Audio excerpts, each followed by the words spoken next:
Bonjour, 5 erreurs à ne pas commettre si vous jouez en compétition. La première, arriver dans le rush, c'est-à-dire arriver tout juste à l'heure ou même en retard. Vous êtes encore dans les bouchons, vous arrivez, vous avez appelé le juge arbitre avant, vous ne savez pas trop si votre adversaire est déjà là, si vous pouvez jouer, vous êtes déjà... Non, c'est pas possible. Vous ne pouvez pas être concentré et jouer votre meilleur niveau en compétition si vous arrivez tout juste à l'heure ou 5 minutes avant. Arrivez une demi-heure avant, trottinez, acclimatez-vous au lieu, acclimatez-vous, rentrez tout doucement dans votre concentration. Ok, vous pouvez commencer à trottiner, faire des petits pas spécifiques tennis, voilà, un échauffement spécifique tennis. Et attendez votre adversaire. Le fait d'être déjà sur place, ça va déjà montrer que vous ne prenez pas la chose à la légère.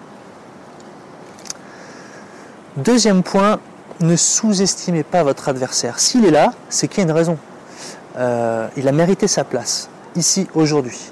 Donc ne le sous-estimez surtout pas. Ne regardez pas le tableau. Je demande à mes élèves parfois de ne pas regarder le tableau, puisque c'est quelqu'un qui a, votre adversaire du jour a 2 jambes, 2 bras, une tête. Voilà, comme tout le monde.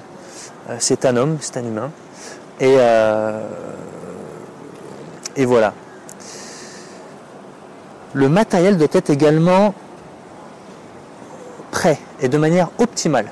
C'est-à-dire 2 raquettes identiques, 2 cordages identiques, la tension identique. Et j'inclus également le surgrip qui doit être prêt. Donc vous pouvez, si vous le voulez, mettre votre surgrip juste avant l'échauffement, c'est pas un problème. Mais en tout cas, le matériel doit être au top. Troisième point, troisième erreur à ne pas faire si vous jouez en compétition, c'est de vouloir surjouer. Alors qu'est-ce que ça veut dire surjouer? C'est de tenter un retour gagnant en direct dès le premier point. Voilà, pour impressionner son adversaire. C'est plutôt chercher à surjouer, c'est de jouer au-dessus de son niveau habituel. Cherchez à vous rapprocher au plus près possible de ce que vous faites à l'entraînement et cherchez la manière la plus efficace pour jouer. Quand on joue en match, on doit se concentrer sur les intentions de jeu. Donc qu'est-ce que ça veut dire? Ça veut dire je suis ici au retour de service et je vais chercher à faire jouer mon adversaire, plutôt jouer au centre, profond au centre. Alors je peux me servir du coup lifté, comme je peux me servir du coup slicé, c'est pas un problème. Mais en tout cas, faites des choses simples quand vous jouez.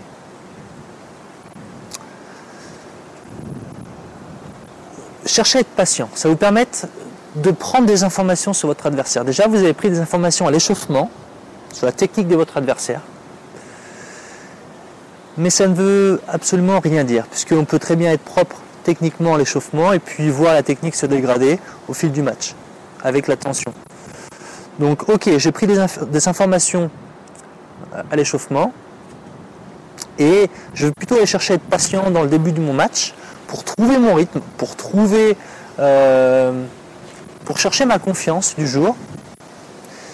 Et ça me permet aussi d'avoir des informations à propos de mon adversaire. Pour que dans un deuxième temps, je puisse aller le plus possible vers ses faiblesses. Et d'utiliser bien sûr mes points forts. Quatrième point, quatrième erreur à ne pas faire lorsque vous jouez en match, c'est d'enchaîner trop vite. Donc là, on a trouvé la solution, un service extérieur et puis on enchaîne comme ça marche très très bien. Vous voyez comme ça, hop, la balle va là-bas, de l'autre côté, et j'enchaîne tout de suite. Là, je suis heureux, je viens de gagner mon point, 15-0, et tout de suite, je laisse même à peine le temps de se replacer, je suis déjà prêt à servir et je sers. Faites attention à ça, parce que vous avez l'impression de dominer, mais restez bien conscient de l'efficacité globale de votre jeu. Si vous gagnez 1 point et que vous en perdez 3 par exemple, parce que vous voulez trop vite enchaîner, ben c'est pas efficace. D'accord? Donc si vous faites les points et les fautes, c'est pas efficace. Donc même si, je le sais, parfois, on est marathonien, on a un bon physique, on sent qu'on a le rythme, on va enchaîner.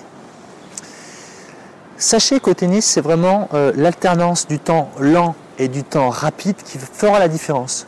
C'est-à-dire qu'entre les points, on va plutôt chercher à récupérer de façon rapide et de façon complète pour que lorsque le point suivant commence, je puisse être très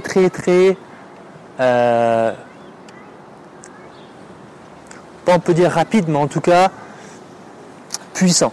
Voilà, on a un temps rapide, un temps lent.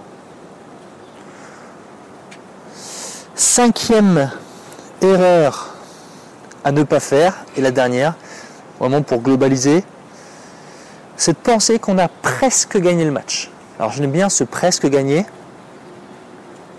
comme si on était presque arrivé à Paris, il restait 5 km à faire, on a voyagé pendant toute la journée.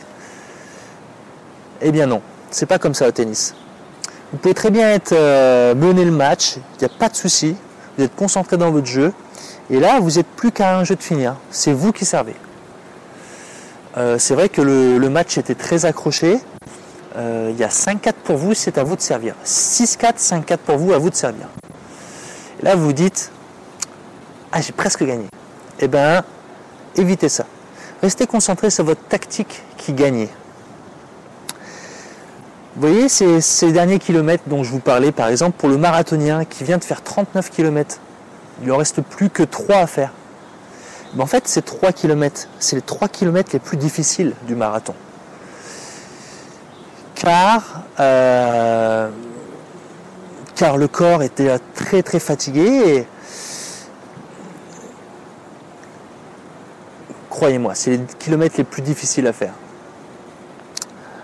C'est exactement pareil en tennis.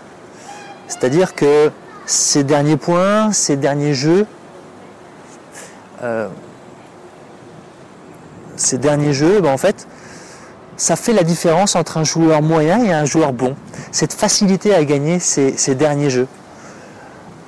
Celui qui a besoin un peu de réussite, un peu de chance pour finir ses matchs, et ben finalement, lorsqu'il aura un joueur un petit peu plus tenace en face de lui, ben, il ne gagnera pas ce match. Il aura peut-être une balle de match, mais il ne gagnera pas ce match. Donc essayez d'avoir un peu plus de détachement avec le score et restez concentré sur votre jeu.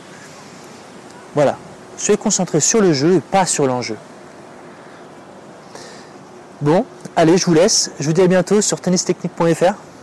Salut!